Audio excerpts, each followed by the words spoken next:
savez quoi? Ayez de l'appétit pour l'authentique divin. Vivez l'authentique divin. Dis encore amen.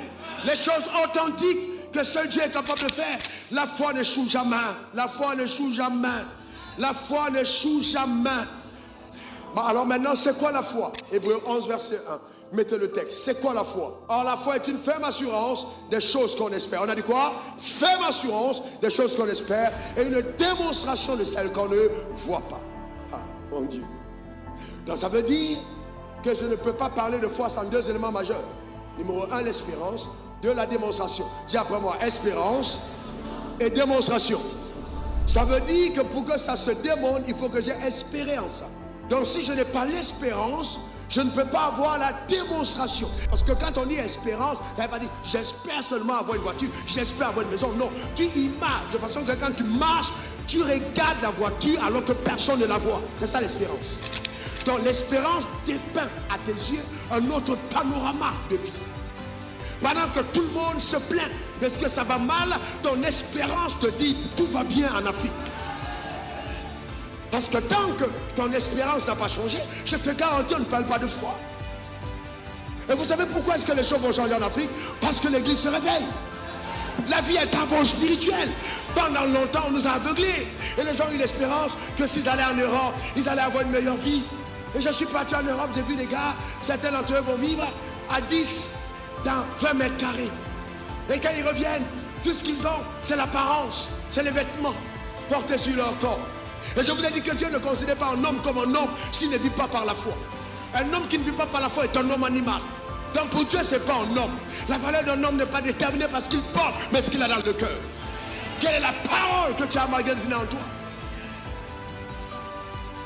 Dans la première chose qu'on recherche, c'est sa capacité à prier, sa capacité à croire à la parole de Dieu. Est-ce qu'il croit? La foi est une ferme espérance des choses qu'on espère et une démonstration de celles qu'on ne voit pas.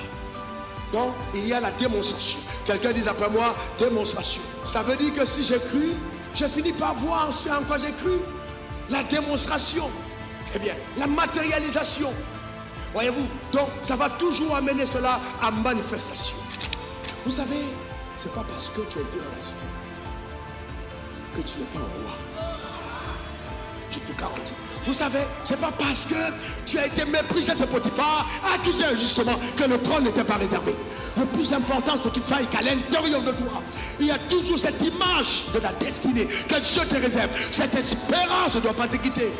Chaque fois que Dieu te donne un rêve, il ne te donne pas un rêve seulement pour la raconter, il te donne un rêve pour qu'elle soit gravée en toi. C'est le fait que le rêve était gravé en lui qui a fait que Joseph, même quand on le voit aux enchères, qu'est-ce qui amène le chef d'état-major à dire je veux cet esclave? Vous savez qu'il y a des gens qui sont là, même dans rien. Ils n'ont rien, mais vous sentez qu'ils sont sérieux. C'est-à-dire le chef d'état-major de l'armée la plus puissante du monde décide de la voir comme quelqu'un qui travaille chez lui. Ça veut dire que même son allure apparent démontrait clairement qu'il savait ce qu'il voulait. Et c'est ainsi qu'il est acheté pour être amené chez Potiphar. Voilà, il passe à la troisième étape de sa vie. Parce que premièrement, à cause du rêve qu'il avait, son père l'a aimé. Vous savez, quand Dieu a sa main sur vous, il y a des gens clés qui vous aiment. Le tout, c'est pas que tout le monde vous aime, mais il y a des gens clés qui vous aiment. Il ne faut jamais causer des problèmes à cet amour des personnes spéciales. Les frères ne pouvaient pas handicaper la destinée de Joseph parce que le patriarche s'appelait qui? Jacob. Et à partir du moment où Jacob a porté son amour pour lui et lui a donné le manteau multicolore, personne ne peut occulter ce que tu as pour lui comme rêve. C'est pour ça que même dans la foi, ne méprisez pas l'ordre prophétique. Je parle en langue, oui, mais où est le manteau que ton père t'a donné? Je suis appelé par Dieu, mais où est l'attestation de l'homme ou de la terre qui met son regard chez toi? Ce qui fait qu'une fois vendu, il n'est pas couvert par lui seul, il est couvert par son père qui lui a déjà fait porter ce manteau.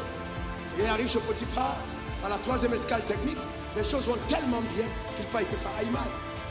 Parce que si ça va s'arrêter là, il n'aura jamais le plan de Dieu pour sa vie. Donc il faut que quelque chose se passe là pour qu'il parte. Et il est accusé. Certains d'entre nous, c'est à cette étape que nous sommes. Les accusations, les incompréhensions, les calomnies, les ragots. Je vais vous dire quelque chose. Si on n'a jamais comporté le mal contre vous, vous n'êtes pas encore sur le chemin de votre appel. Je vous dis la vérité.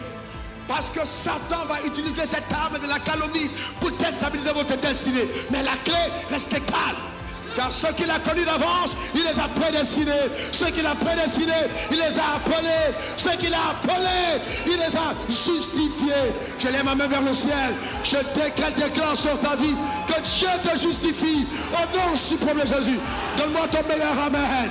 Dis encore amen. Dieu te justifie. N'aie aucune crainte. Dieu te justifie. Pourquoi, homme de Dieu? Parce que quand il t'a appelé, il n'a consulté ni l'acheté ni le sang. Il t'a appelé de sa souveraineté. Donc aucun homme ne peut ébranler les rêves qui sont mis en toi. Aussi longtemps que l'espérance est trouvée en toi, même Satan ne peut rien. L'espérance est une grande arme de protection. L'espérance est un élément déclencheur de faveur terrible. Même quand il arrive en prison, à cause de la vision qu'il a eue, très jeune, il est chef en prison. C'est ce qu'on appelle la grâce. Je veux te demander de corriger ton espérance intérieure. Tu ne peux pas venir à l'église et puis ton visage froissé.